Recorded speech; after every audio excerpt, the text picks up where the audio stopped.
this week or the last week that we had a couple of fire outbreaks in Onitsha. Very, very sorry to the people who lost property and lives that were lost. And that's one of the things we want to discuss now on this segment. So I have with me in studio Timi Olagunju, who is a lawyer and a policy analyst. Welcome, Timi, to the show. Thank you for having me. It's understood that all emergencies, particularly natural calamities, cannot be prevented. But its impact on assets, risk to life and revenue loss, human mortality, and revenue loss can be minimized with good emergency preparedness at all levels and appropriate planning, which is something that we fail to implement in Nigeria for some reason. I remember that there was also this week another incident where a petrol tanker stopped and was gushing fuel all over the expressway, and we had people going there. There was a video of people going to scoop the petrol that was gushing out, and they were going, you know, in droves, and someone was making a video, and I could hear the commentary in the video. The guy was saying that if something happens now, that all those people are going to die.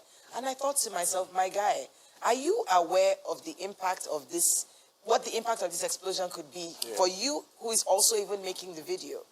And so, why is it that people do not seem to take emergency matters seriously in Nigeria? Well, the first thing is to understand the basic principles of emergency, which is built on the principle of, firstly, preparedness, secondly, recovery, response, and mitigation.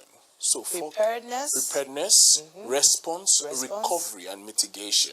So those are the four key principles upon which the foundation of emergency is supposed to be built. And you know, if the foundation be destroyed, what can the makeup artist do, right? So we have a powdered situation in Nigeria where those four key principles seem to be missing in terms of how prepared are we towards emergency? How much of recovery or response do we have towards emergency, and how do we mitigate emergency? So those are the four fulcrums upon which the conversation really should begin. Why do we have to wait for an accident to occur before responding? So you see that this building is in poor shape, and then you leave it be, people are trading under it, people are passing under it, homeless people are sleeping inside it, and it's when this building finally comes down that we're all running around like headless chickens. Explain. Well, basically, I think it's more of an institutional challenge, you know, in terms of the institutions in place to cater to preparedness for emergency, to cater to responding to emergency, recovery, and mitigation. So, for example, one of the institutions we have in Nigeria, which was really founded in 1976, thereabout, the Nigerian National Emergency Recovery Agency. That was what it was. But then, consequently, NERA became NEMA in 1999, which is the National Emergency Management Agency, as it were. And so, certain institutions also play an inclusive role when it comes to emergency response or preparedness. For instance, the police, when you talk about security of lives and property. For instance, the fire service, when you talk about security against fire outbreaks and the likes. For instance, the medical services, emergency services, when you talk about health issues or health emergencies, right? So all these institutions in context should work together inclusively. But the challenge is there's an overlap. Usually, what we should have in a sane society should be more of NEMA regulating those key aspects when it comes to emergency. You know, and then they working, taking instructions from NEMA. But everybody's a boss to themselves. And that itself is one key institutional challenge. Beyond that is also a cultural challenge. You know, and culture is a way of life of a people.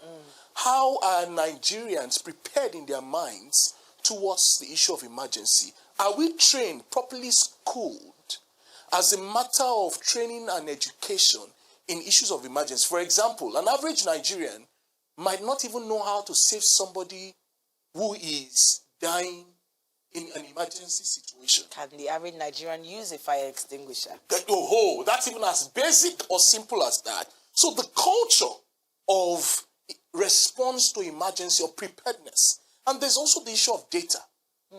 You know, we don't take data serious. For example, there's a recent thing being done by the government, which is called the NIN, the National Identity Number.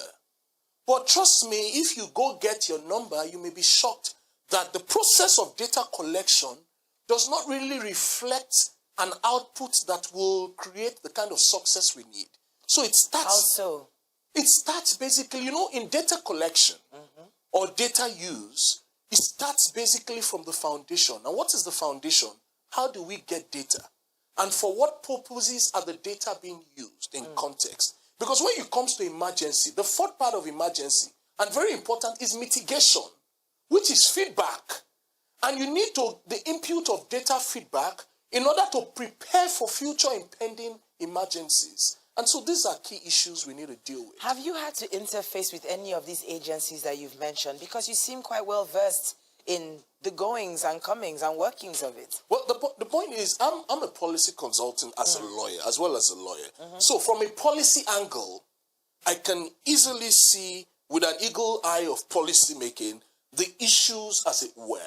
However, because of the fact that we make recommendations on articles or newspapers, even sometimes discuss with the key players in the agencies. But the challenge is how we take feedbacks in Nigeria.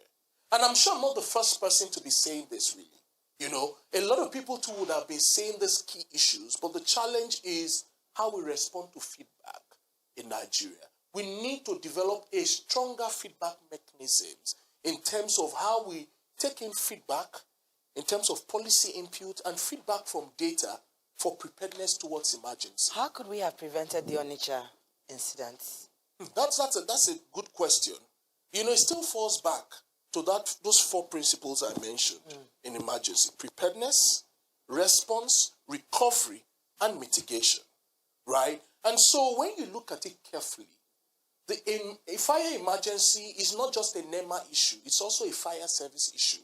I heard from grapevines that the fire service in another state, without mentioning their name, were the ones that came to the rescue for the incident, as it were, in neighboring states. Well, how is it possible that Onitsha market, arguably one of the biggest markets in West Africa, was unable to be saved or didn't have a response unit that is stationed close enough to be able to have helped quench the fire? It just boils back to how much we value human life, you know, and it boils down to those two issues we've discussed earlier: institution and culture. If the institutions were in place, there should be a strong fire service in Onitsha. I would like to expand the conversation just a little because we're out of time today. But not responding to emergency or preparing for emergencies is a national issue, as we've seen with floods, xenophobic attacks in South Africa, herdsmen clashes, amongst others. Tell me very quickly, as a policy maker or analyst, what can the government do in terms of dealing with this kind of issues? Terms of dealing with emergencies? Well, interestingly, evidence is the end of arguments. You mentioned the issue of the Lagos tanker that almost exploded. Absolutely. But the way the fire service in Lagos handled it was quite commendable. It was. And so, in fact, in essence, we don't need to go too far. We can learn from how Lagos State is handling some of these issues and find a way to replicate it across the state in terms of building institutions that work to respond to emergency and building a culture of emergency from the scratch, from the foundation, from children between the ages, primary school primarily, because if the foundation be destroyed, what can the makeup artist do? I wonder. You said that before. I remember in primary school when we had first aid training and whatnot. I wonder if that's been taught now in schools. But thank you so much, Timi Olagunju. Thank you for having me. You were quite the crusader, I must say. I quite enjoyed that. Thank you. And thank you, Nigeria, for watching. It's been another exciting episode of Rubbing Minds. I'll see you next week. Take care of yourself and each other. Latasha signing out. Bye.